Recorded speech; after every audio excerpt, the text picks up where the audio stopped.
Di awal film kita diperkenalkan dengan seorang nelayan Irlandia bernama Sirkus. Ketika lagi mencari ikan seperti biasanya, tak terduga ia melihat seorang wanita misterius tersangkut di jaringnya.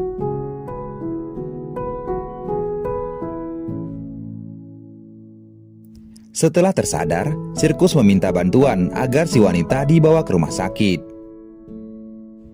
Anehnya si wanita ini tidak mau dibawa. Ia bilang ke Sirkus tidak mau bertemu dan tidak ingin dilihat oleh siapapun. Anehnya lagi, saat ditanya nama, si wanita bilang ia tidak ingat namanya. Sirkus akhirnya membawa si wanita ini ke rumah mendiang ibunya, karena rumah tersebut jauh dari keramaian. Setelah mengantar si wanita ke rumah ibunya, Sirkus pergi ke rumah mantan istrinya bernama Maura. Di hari itu, Sirkus menemani anaknya bernama Ani ke rumah sakit. Sirkus menemani Ani untuk cuci darah rutin karena Ani mengidap sakit gagal ginjal. Ketika lagi cuci darah, Ani meminta ayahnya untuk menceritakan cerita dongeng.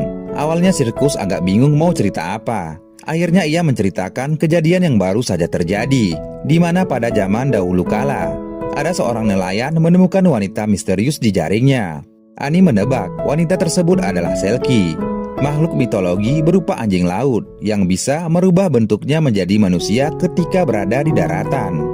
Dan diyakini jika bertemu dengan Selkie akan membawa keberuntungan. Setelah cuci darah, Ani diberikan kursi roda elektrik oleh pihak rumah sakit. Setelah dari sana, Sirkus berniat kembali melaut, dan si wanita ini minta ikut bersamanya. Sampai di tengah laut, Sirkus kembali menanyakan nama si wanita. Ia bilang namanya adalah Ondine. Ondine artinya gadis yang berasal dari lautan. Awalnya Sirkus tidak mendapatkan ikan sama sekali. Keadaan berubah seketika ketika Ondine menyanyikan sebuah lagu. Lagu yang terdengar asing bagi Sirkus. Tak disangka, jaringnya yang tadinya kosong kini mulai ada isinya. Ada beberapa lobster yang masuk ke jaring. Menyadari karena lagunya Ondine, Sirkus meminta Ondine menyanyikan lagunya lagi dengan lebih keras. Dan hasilnya benar-benar di luar dugaan. Jaringnya dipenuhi dengan lobster-lobster besar. Padahal sebelumnya, Sirkus tidak pernah mendapatkan hasil sebanyak ini. Lobster itu pun ia jual, dan Sirkus membeli beberapa pakaian untuk Ondine. Setelah dari toko, Sirkus menjemput Ani di sekolahnya. Dalam perjalanan pulang, Ani makin penasaran dengan dongeng ayahnya. Ani menanyakan lagi kelanjutannya. Sirkus menceritakan jika si wanita bernyanyi dengan bahasa asing untuk si nelayan. Nyanyian tersebut membuat hasil tangkapan si nelayan menjadi banyak. Sampai di simpang rumah, Ani menjadi penasaran dengan dongeng ayahnya. Ia yakin ayahnya tidak lagi berdongeng, melainkan cerita nyata yang ia alami. Ani pun mengikuti si ayah. Sampai di rumah, Sirkus memberikan pakaian yang ia beli untuk Ondine. Ondine sangat berterima kasih kepada Sirkus karena sudah berbaik hati kepada dirinya. Ondine kemudian memberikan sebuah ciuman di pipinya Sirkus. Kembali ke Ani. Setelah tahu cerita dongeng si ayah kisah nyata, Ani pergi ke pustaka. Dan di sana ia meminjam semua buku yang berhubungan dengan Selkie. Ani berniat untuk mempelajari banyak hal tentang Selkie. Ani percaya wanita yang bersama ayahnya adalah Selkie yang berwujud manusia. Keesokan harinya, Ani datang lagi ke rumah neneknya. Ia melihat Ondine yang kebetulan lagi berenang. Hal ini membuat Ani semakin percaya kalau Ondine adalah Selkie. Ani meminta Ondine untuk menyembuhkan sakit ginjalnya. Mereka pun berkenalan. Ia bilang ia anaknya Sirkus. Ani pun berbicara banyak tentang Selkie dari buku yang ia baca. Ani bilang Ondine adalah Selkie yang kehilangan mantel hujannya. Karena itulah ia tidak bisa kembali ke laut. Beberapa hari kemudian, Sirkus ngajak Ondine lagi untuk mencari ikan. Sampai di sana, Sirkus benar-benar tak percaya. Hasil tangkapannya lumayan banyak. Sementara di daratan, terlihat pria misterius. Ia sepertinya sedang mencari seseorang di laut. Keesokan harinya, Ondine ngajari Ani berenang. Lagi berenang, Ondine menginjak benda misterius di bawah air. Ani yakin benda misterius itu mantel hujan anjing lautnya Ondine. Ani mengajak Ondin untuk menguburkan mantel tersebut di pekarangan rumah neneknya, yang tujuannya agar Ondin bisa hidup di daratan selama 7 tahun lamanya. Ani tidak mau kehilangan Ondin. Setelah mengantarkan Ani ke rumah Maura, Sirkus dan Ondin kembali ke rumah. Sirkus kemudian menceritakan tentang masa lalunya, di mana dia dulunya seorang pecandu alkohol. Hal ini yang membuat dirinya tidak mendapatkan hak asuh Ani. Semenjak Ani sakit, ia memutuskan untuk berhenti.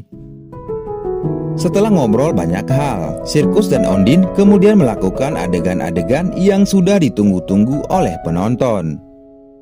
Malam harinya, ketika Sirkus tidak di rumah, pria misterius datang ke rumahnya Sirkus. Ia datang untuk mencari Ondin. Sementara Ondin, yang tahu kedatangan pria tersebut, ia berlari ke belakang rumah untuk bersembunyi. Tidak lama setelah pria tersebut pergi, Sirkus pulang dan ia melihat rumahnya sudah hancur berantakan. Sirkus sangat khawatir dan ia mencari Ondin.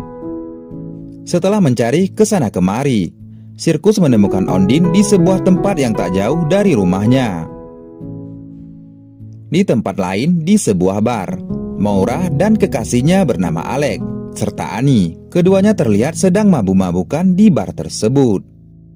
Kembali ke Sirkus, Ondin menceritakan si pria misterius datang ke rumah untuk mencarinya.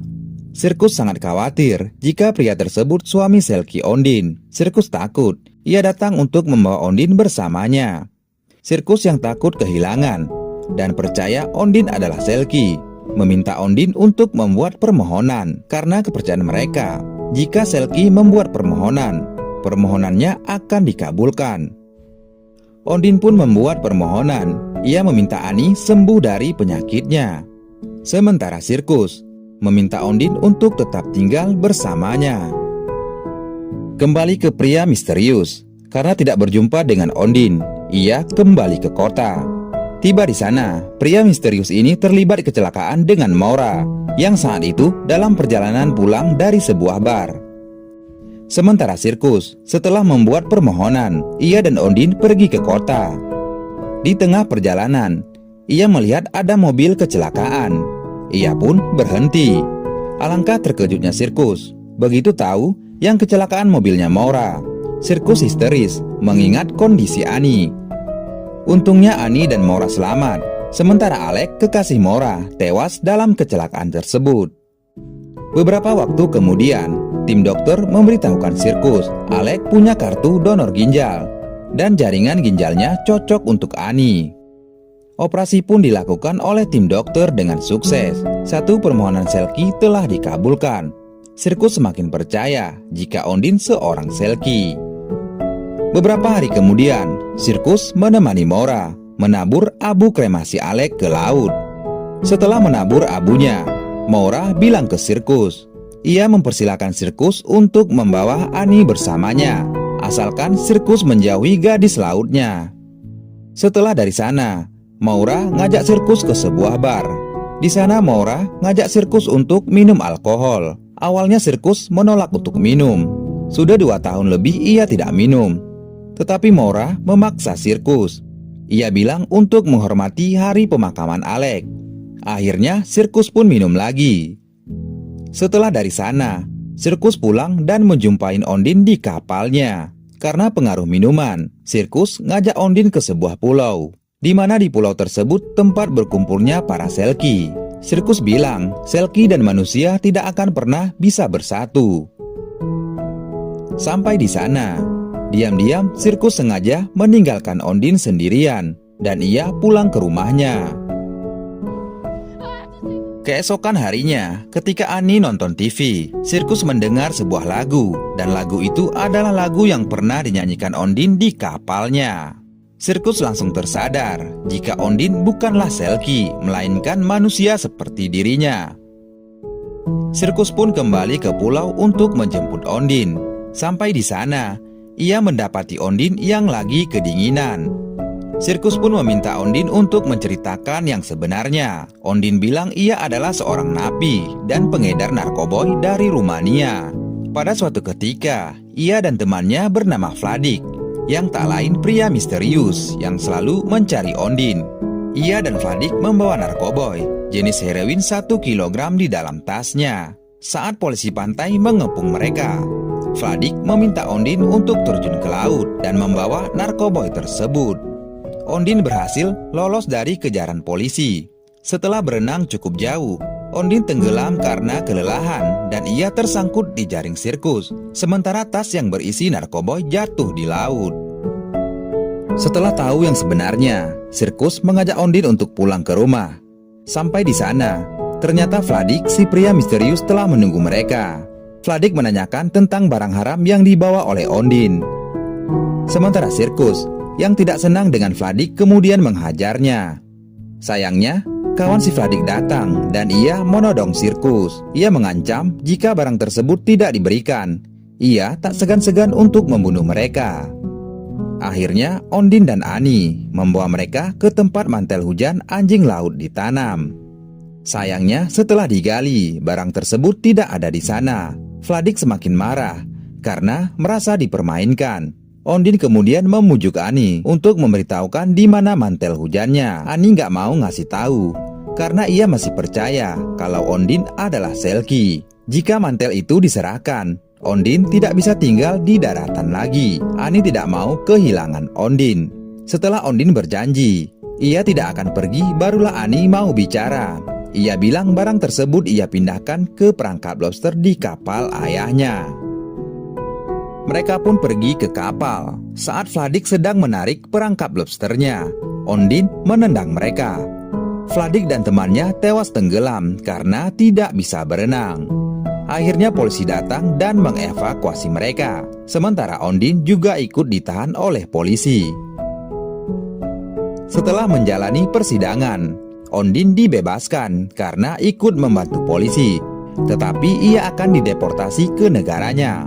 Jika tidak mau dideportasi, Ondin harus menjadi warga negara Irlandia atau menikah dengan orang Irlandia.